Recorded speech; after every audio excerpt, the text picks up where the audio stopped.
Two men sit down to the exact same meal. The food is identical, the calories are identical, and yet one of them walks away from the table storing almost a third more belly fat than the other one. The only thing separating them is one small habit, something that costs nothing and takes no extra effort, and that almost no one has ever been taught. Most of us have been the second man our whole lives without ever even knowing it.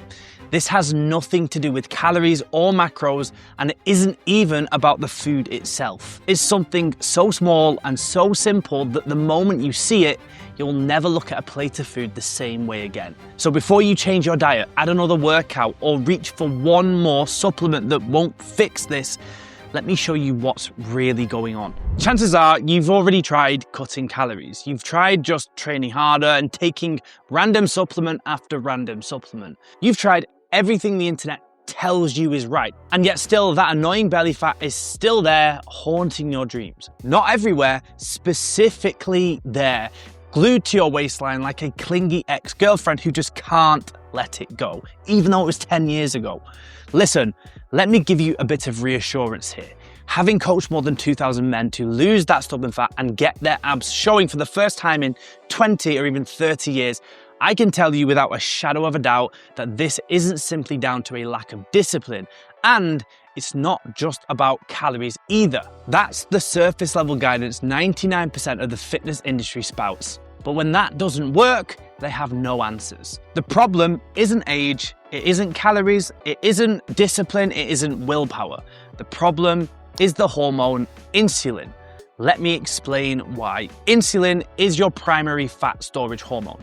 Its main role is to grab glucose from in the blood and carry it to tissues to be used as energy or stored. This happens predominantly in the muscles, liver, and the brain. Now, this process is super important for fat loss because when insulin is elevated, your body cannot access stored fat. Correct. Lipolysis, which is the breakdown of fat from fat tissue, is directly suppressed when insulin is high. You cannot burn fat and store fat at the same time. These are mutually exclusive metabolic states. So what this means is if we do not have control over our insulin levels, our body will struggle to burn stored body fat. The conventional approach tells you to eat less and move more, and forget the rest. It treats all calories as equivalent, and it misses extremely important variables like how high does your insulin spike after each meal and how long does it stay elevated for. Eat 3 to 5 times per day with a high insulin spike at every meal, and you spend most of your waking hours in a fat storage state. So you can then be stuck with stubborn fat down here, not because of how much you're eating, but because your insulin is not being controlled properly. And that is very much determined by how you eat and not just what you eat. And the absolute best part about this is the fix requires no additional willpower, it costs nothing, and you can literally start it working at your next meal to reap the benefits today. Here is the key thing to add context to this discussion. When carbohydrates reach your small intestines, they break down into glucose and absorb into the bloodstream. Blood glucose then rises in the blood. Your pancreas then detects this and releases the hormone insulin. Insulin comes in and binds to something called GLUT4 transporters on our muscles and also fat tissue, pulling glucose into the cells. If your muscle glucose stores are already full, the excess glucose is converted into fatty acids via a process called lipogenesis in the liver, and this then gets stored as fat. That is a simplified explanation of this loop. The variable you control is the size and the speed of the glucose spike. A large, fast glucose spike produces a large, fast insulin spike. The bigger the insulin response, the more aggressively your body inhibits something called hormone-sensitive lipase, the enzyme responsible for releasing stored fat from the fat tissue to be used as energy. Elevated insulin functionally locks fat in place so it can't be used. But here's where food order becomes incredibly significant. So let's break this down. Protein first. Why do we need to eat protein first? Well, When you eat protein before carbohydrates, several things happen before the carbohydrates even reach your gut. Protein stimulates naturally occurring GLP-1, glucagon-like peptide, from cells in your small intestine. I'm sure you've already heard about the injectable versions of GLP-1, as every man and his dog are already taking them. GLP-1 slows gastric emptying. It reduces the rate at which the carbohydrates you consume afterward are absorbed into the bloodstream. Slower absorption produces a lower, flatter glucose curve.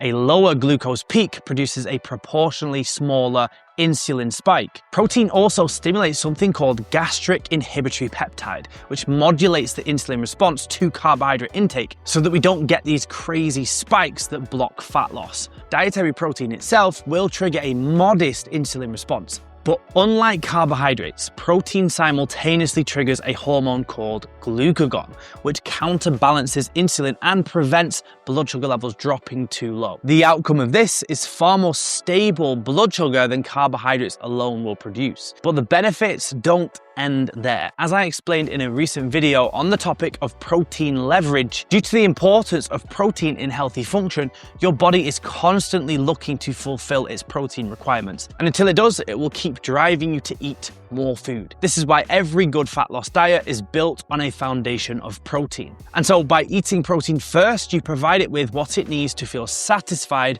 much faster. And the result is you control your hunger and you don't eat as much food. Here's what I recommend here. Try to consume protein at every single meal at roughly 30 to 60 grams. That might look like 5, maybe 6 eggs. That might look like 200 grams of chicken breast, or it might look like 250 grams of steak mince, or even, 200 to 300 grams of Greek yogurt. But here's the thing. You want to make sure that you're eating at least half of your protein before touching anything else on your plate. This alone will completely change the hormonal response your body has from that meal. Now let's cover what to eat second. Fiber. Dietary fiber, particularly soluble fiber from vegetables, forms a kind of gel inside the gut. This gel physically impedes glucose absorption by slowing how quickly digested carbohydrates actually come into contact with the intestinal lining. This causes a mechanical reduction of the glucose spike through literally forming a physical barrier. Fiber intake also stimulates something called peptide YY, along with additional GLP-1 release, both of which will signal more satiety to the brain, meaning you typically don't eat as much. Also, thinking longer term, insoluble fiber feeds the gut bacteria that produce short-chain fatty acids, things like butyrate, propionate, acetate. These short-chain fatty acids improve insulin sensitivity at the cellular level, meaning the healthier they are, the better your body is at controlling glucose. This is why your gut health is so important for long-term fat loss. Then there's the really obvious benefit of fiber in that it contains barely any calories and is very voluminous, meaning you can eat a lot of it to fill you up and still keep your calories fairly low. So by consuming around 1/3 of your plate in fibrous vegetables before even touching your carbohydrates, which is typically what I recommend, not only will you control the insulin spike, but you'll also control hunger levels much better too. Quick one on this point though. Try to consume most of your fiber from non-starchy, lower carbohydrate dense veggies like cruciferous vegetables, spinach, and asparagus. Veggies like potatoes, parsnips, and carrots, for example, although containing fiber, will have a much bigger impact on insulin levels as they contain much more starch. Finally, let's talk about dietary fat, which you want to consume third. Dietary fat slows gastric emptying further, just like GLP-1. It triggers something called cholecystokinin, or CKK, from the small intestines, which signals fullness and reduces the rate of carbohydrate absorption. This one is really simple. Fat consumed before carbohydrates functions as an additional buffer to the glucose curve. So consuming a small serving of olive oil, coconut oil, nuts, seeds, or just consuming a fattier source of protein before your carbohydrates can really help your fat loss. By making sure that you are consuming some form of healthy fats prior to the carbohydrates, you're going to find that you fill up much easier